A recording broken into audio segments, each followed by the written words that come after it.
Hi guys, it's me Anne from Geeks of Green, and today I will be showing you what I do to maintain over 300 plants in my small 1 BHK apartment. So let's get started.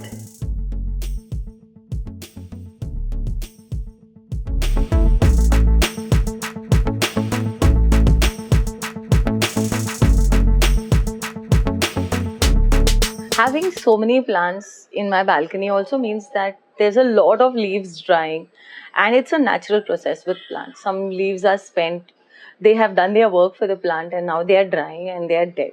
So that is normal if it is happening in a small amount. But if your plant is drying too many leaves, then probably there's an issue of overwatering or maybe underwatering. So you have to check that plant. But you will always, if you have a lot of plants, you will always have the issue of drying and yellowing leaves.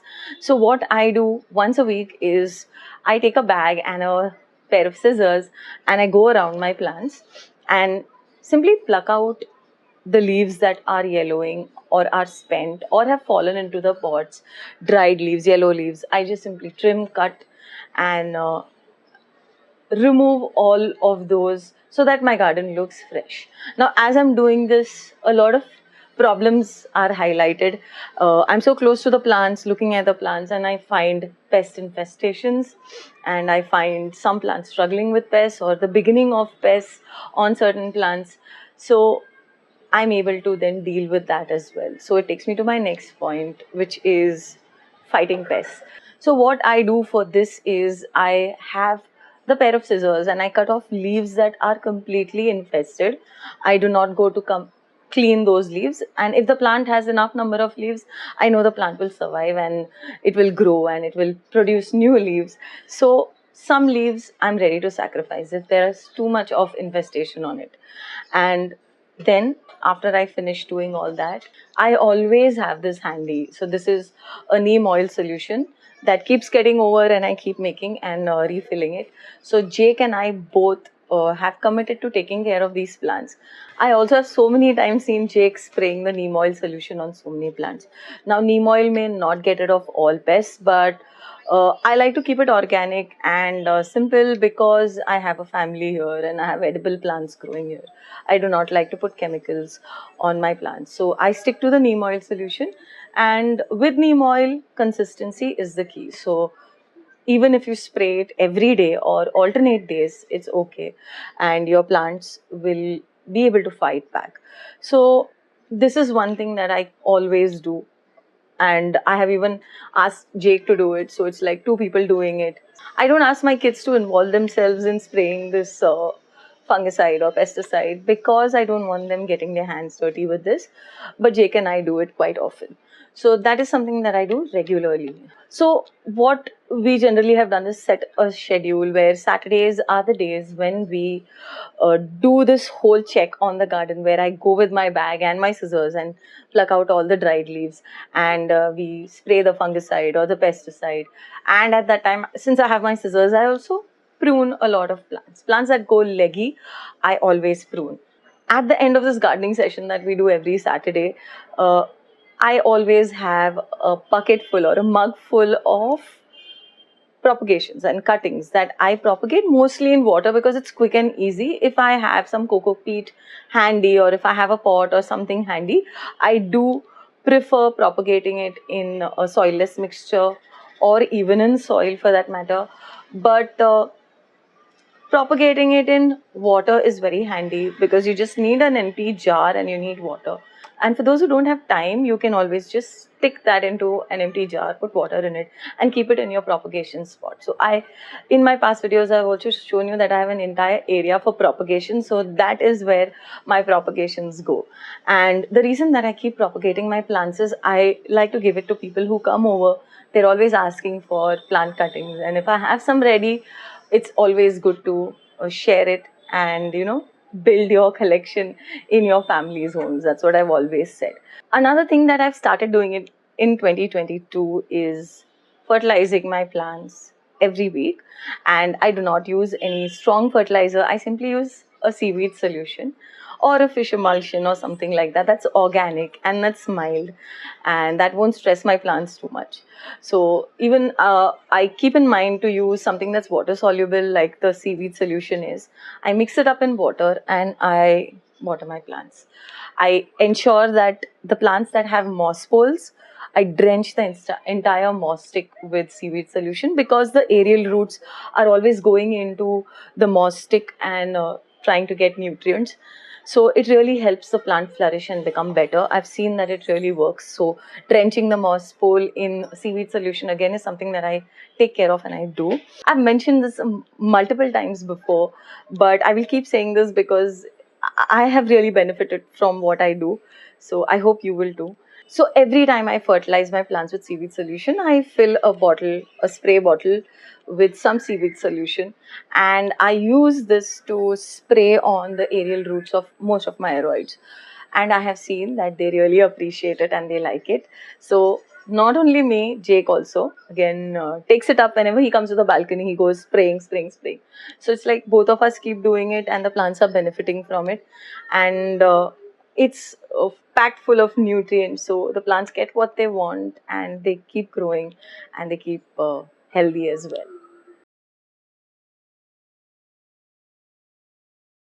The other thing that I do is I've invested in a hose. So I water, spray, mist my plants and hose them down. It also helps with pests because certain plants, there are pests under the leaves.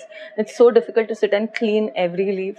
So the hose really helps me out. It pushes water in force and practically blows the pest off the leaves. So I wash many of my plants using the hose, especially the ones that are really infested. One thing that you need to be careful when you're doing that is ensure that it doesn't fall, the pests don't fall into another plant, especially when you have so many plants around. So you have to position it in such a way where the pests will fall off onto the ground or will go into the drain and you can get rid of it completely. So this is something that I do, and the hose really helps me with that and keep the pests at bay as well. When I mist, I ensure that I don't mist in the evenings. I keep the misting to the day so that by the evening the plants are all dry and there is no chance of fungal infections and infestations to happen to some of these plants. These aeroids, some of them are very prone to fungal infections and it needs to dry out. So the evening is kind of cool and moist already, and we need to see that the plants are dry, the leaves are dry by the time it's evening. So I ensure that all these activities are done in the morning or in the daytime and there's enough time for the leaves to dry. If in case the misting and the watering happens towards the evening, I just leave my ceiling fan on so that the plants dry up a bit. Now, I spoke about pests earlier as well. There are some plants that are so infested that the battle is simply something that I lose. I just decide and take a call to get rid of the plant or not. Now, if it's an expensive plant, I've paid a lot, I will fight till the very end to try and keep it alive. But if it is a plant that I have not spent too much money on and I know I can get this plant again and give another shot or try again, so I go with the option of getting rid of the plant. In this case, my brinjal plant was simply struggling with pests. It was completely infested, and because of it, the pests were passing on to the other plants as well, which was heartbreaking. And before the infestation spread all over, I got rid of the pot. I just recycled it. I threw away the plant and I didn't let the infestation spread. So you have to take a call when there are certain plants that are going downhill and you know the battle is going to be too tricky and you're going to lose it probably. Just take a call and get rid of that plant. If you have extra space or if you have a large space and you can quarantine that plant and you love that plant so much, you can definitely fight for it and try to get it back. But if there is lack of space and there's lack of time and there are other factors that contribute to that, it's okay to let go of a few plants. Now, when I do this Saturday gardening session, when I go through all my plants, I also come across plants that are not happy in a particular spot. So I do shuffle my plants a bit. I put it in another spot. I try out new spots for them and I observe till the next week or maybe 2 weeks down the line. If I see it's not very happy, then I go and change the spot again till I find a spot that the plant starts thriving and growing happily in. So this is something every gardener must do. Don't be satisfied with where you've kept your plant. Always keep looking for a spot where your plant will truly thrive and flower and bloom and grow more leaves, and you will immediately know that it is happy in that particular spot. So this is something that I do very religiously, and I can say that quite a few of my plants have found their happy spots. There are new plants that keep coming, and I do have to keep changing and shuffling them on and off. So that is something every gardener has to do. The next thing that I do is I have this box of soil that is mixed up. It has many different mediums that I put in. I have made a video about soil mediums some time back, so I'll leave the link for you in the description. You can check that out as well. So I keep this box full of this soil mix, which is mainly comprising of cocopeat and compost and a little bit of perlite and a few more things that I like to add in. And this mix sits in a box, and I keep it handy on my gardening days because I notice that some plants need a top up of soil, of nutrient rich soil. So if I see some plant caking and having hard soil, I kind of dig up maybe 2 inches down and I add this soil on top.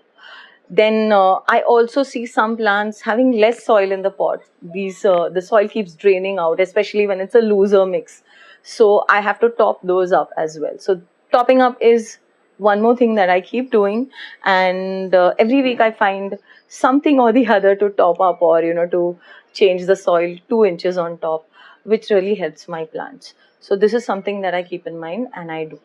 Repotting or potting cuttings is something that I do on those Saturday gardening days. So if I've bought a new plant and it's sitting in a bag, acclimatizing to my balcony, and it's time to put it in a pot, that is, I take Saturday as the day to do that as well. And some cuttings that have rooted need to go in some soil. That is when I do it. So repotting is another part of gardening that needs to be done for your plants, for some plants. And there are some plants that are root bound and are too fed up of being in a small pot, need to be put in a bigger pot.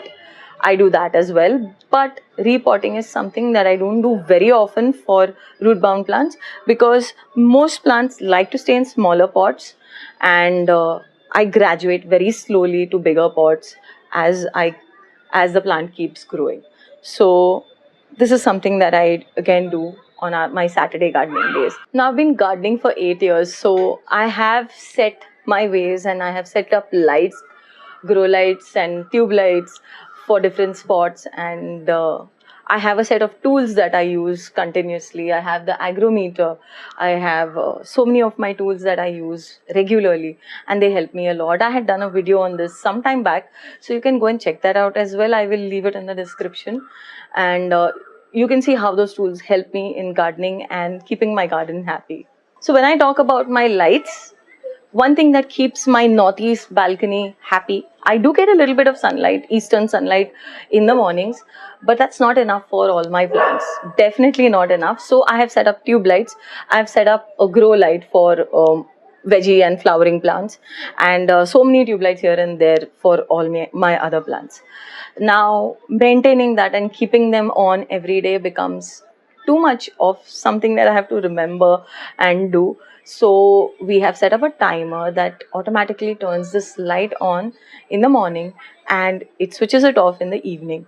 So that's how it works and makes my life so much more easy, as in the light is provided without me having to do something every day. So the timer is something that is very essential for a balcony like mine. That really helps me even when I'm not at home, when I'm outdoors or when I'm traveling. I know that my plants are getting light every day. The timer keeps it, switches it on and switches it off, and that's how my garden stays alive.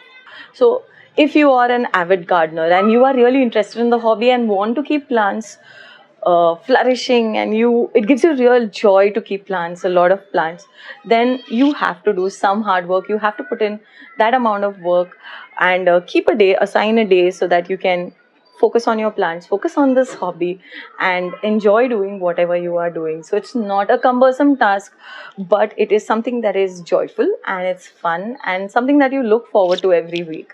So if it's a hobby, I'm sure you will look forward to it and it won't be a burden for you.